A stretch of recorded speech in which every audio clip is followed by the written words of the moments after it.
This is billRayan from Project Camelot and Project Avalon, and the date is the 16th of February 2010 on an audio interview.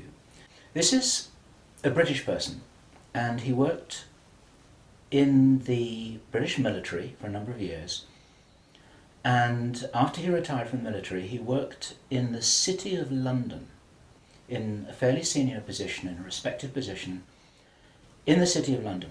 Our source attended a number of meetings with senior Masons, and then in the June 2005 he attended another meeting. You will see that he says that he felt it was an accident that he was there. He shouldn't really have been there. He didn't know what was happening.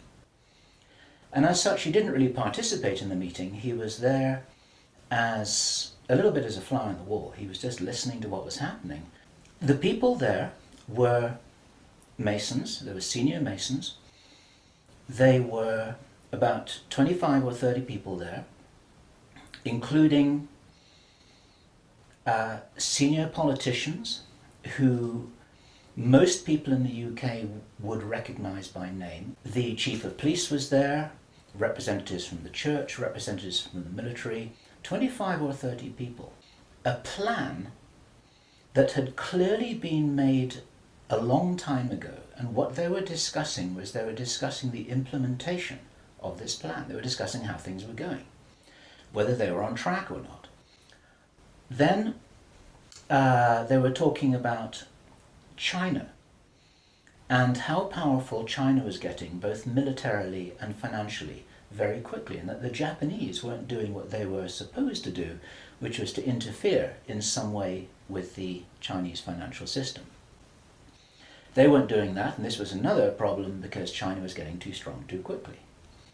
Other things that were discussed were, for example, the coming financial crash, the centralization of resources, everything that we saw starting to happen in October 2008. They were planning that and referring to it in their meeting in June 2005. One is to provoke Iran or China to retaliate.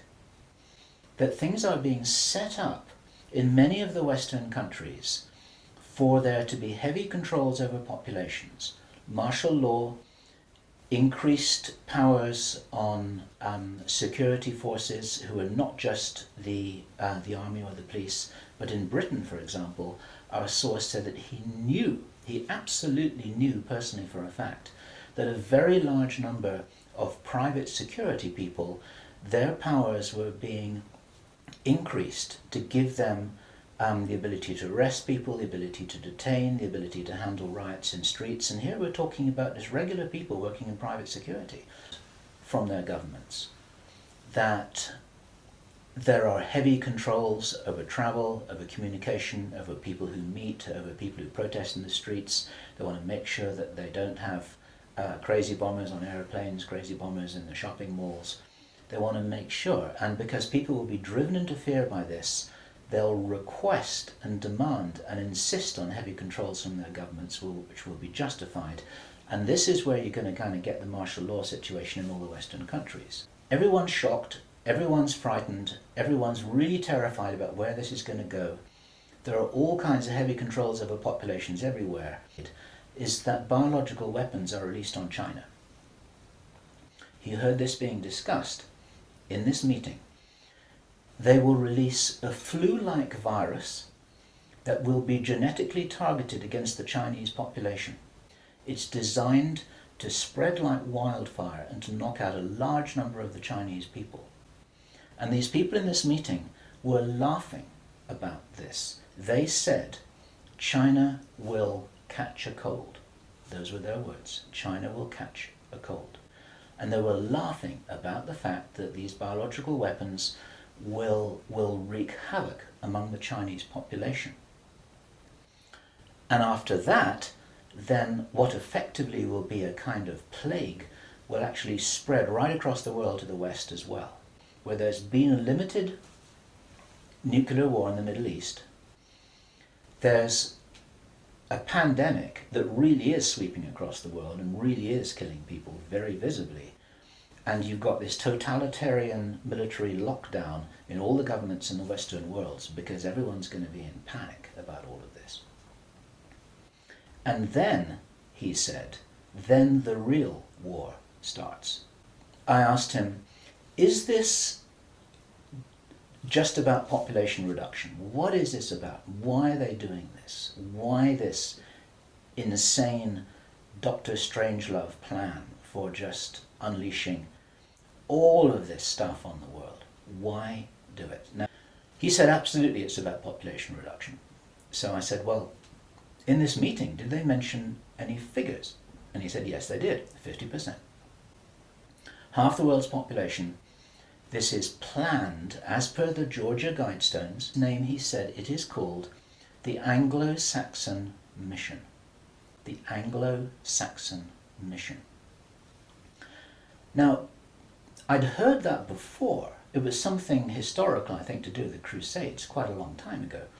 There's a plan, I believe, that Hitler would be proud of, which is so evil, it's so Machiavellian, it's so hard to face up to, it's so unbelievable that I need to put it on the table for you so that you can consider whether or not this might be a possibility. Israel attacks Iran, then there's a ceasefire, then during which time there is heavy governmental military controls over populations in all Western countries. Then China is attacked by a biological weapon. It's a flu-like disease that spreads like wildfire. This goes all over the world, and then they have a major Third World War. And then, by this time, 50% of the population will be destroyed. And not only because of the war or the plague, but because, as many of you watching this will understand, the infrastructure goes down in situations like this. There's no food in the supermarkets, there's no gas in the pumps, the telecommunication goes down, there may not even be water coming out of the taps. People are kind of thrown back into a Victorian era without the facilities to handle this, because most people don't have their vegetable gardens, they don't have their horse and cart, they're not able to survive in the way that we used to be able to. We're very, very vulnerable. In our technological advancement, we're extremely vulnerable, and of course the controllers know this. These events aren't calendar driven, they're actually event sequence driven. In other words, this has got to happen before that happens, and then after that the next thing can happen, then after that the next thing can happen. So a whole lot of things have got to be in place before all the dominoes fall over, so to speak. The people who are calling the shots in the world, you can call them the Illuminati, the controllers, the cabal, whatever name you have for them, they believe that there is going to be what he called a geophysical event, a major geophysical event. There have been trillions of dollars that have been spent on deep underground bases for some reason which we don't know why it is. You'll know about the seed bank in Svalbard. This is in the public domain, where all the seeds of all the plants and all the crops in the world have been buried deep inside a granite vault in northern Norway. There are many precautions being taken as if something might happen that could really threaten some of these valuable resources, including the seed banks of the world. If there were to be a major emergency like that, something that would actually make a war look very inconsequential, the thing that will help the human race to survive it, or will help parts of the human race to survive it, is if there is already emergency preparedness in place before it happens. If you knew, for instance, that there's a hurricane coming in to hit your city, then you put all the emergency preparedness in place beforehand. You have the troops ready, you have the infrastructure ready, you have the military ready, you have everything that you need ready to handle this situation so you can respond and react and recover in the best possible way.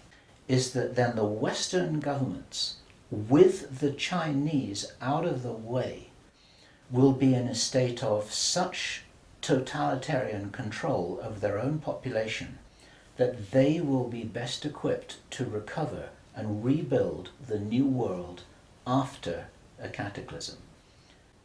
What that told me was that the reason for the name is because this is a white racist agenda for the inheriting of the new earth.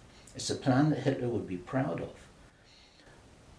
If they think that a new earth needs to be rebuilt, a new world, think of that little phrase there, if a new world needs to be rebuilt after a cataclysm, they want the Anglo-Saxons to be doing it. They don't want the Chinese to be doing it. They get the Chinese out of the way first, and then the Anglo-Saxons will inherit this new world with the other nations, the Asian nations, the African nations, the South American nations. Presumably, it is assumed that they won't have the resources to be able to handle the situation in any kind of a way that gives them the strength to recover after whatever it is that they think is going to occur. About the dawn of a new day, there's something very important in Masonic and Illuminati thinking about the dawn of a new day. And here we have possibly the reason for their belief that if you think about the possibility of a cataclysm, if they think this is really going to happen, the 2012 movie that many of you will have seen, after all of the flood and all of the earthquakes and tsunamis, then you've got these big ships sailing across a calm sea with the sun streaming through the clouds, and you've got the dawn of a new day, and the implication in that movie is that now those people will be able to rebuild the new earth because those are the survivors. It's the modern day Noah's Ark.